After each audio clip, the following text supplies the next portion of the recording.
Do you dare enter the House of Mystery? Yeah, I think you probably do, and we're going to do it with issue number 221 from DC Comics. This is going back to 1974. I'll show you the front, I'll show you the back.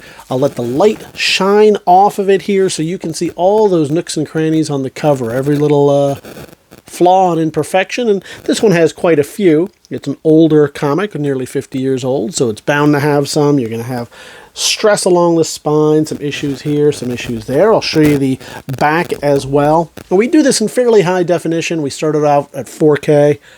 By the time it gets to you, it's probably less. It's probably downscaled quite a bit. You can see some issues right here. A little bit of loss on that corner, so I do want to show you that. Some tears right there. But it's still in pretty high definition, so you can stop, rewind, zoom in, do what you need to do. I'll show you a couple of the interior pages here as well, just so you have an idea of what's going on in this particular book. And you can see a little bit of wear right there along those edges. You can also see the pictures over in the catalog at TheBigToyAuction.com. As we move on to The House of Mystery, number 238. This is from about a year later in 1975. We'll flip it over here as well. Hey, who remembers these? We've sold 2 of those now. I always love them every time we get them in. We'll show you, again, the light as it wiggle jiggles off the front there. Pretty fun. Not too bad. A little bit of issues here.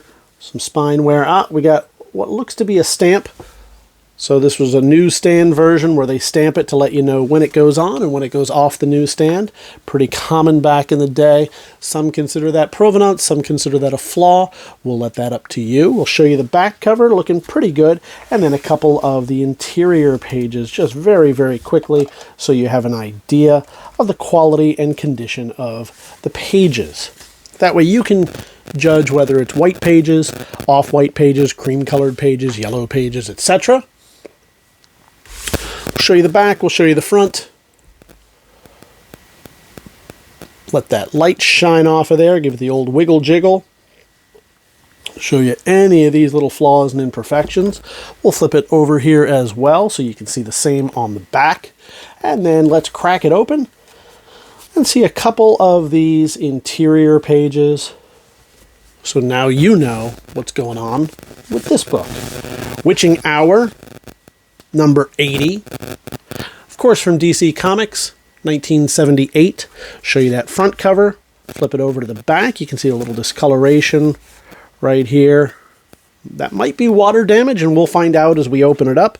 But I want to show you the cover. You can see it's a newsstand. Of course, in 1978, pretty much everything was. See a little bit of issues right here, and that's why we do the wiggle jiggle. Shine that light, wiggle it all over so you can see every nook and cranny. Same with the back. We've pointed out some flaws before. You got something going on right there. And you know what? Does that go all the way through? Yes, it does. So I want you to be aware of that. That has torn through. It looks like it's scratched a little bit. So, the inside. Do we see? I was afraid we might see water damage, and I'm not really seeing that. It looks pretty good inside. So you see quality and condition of the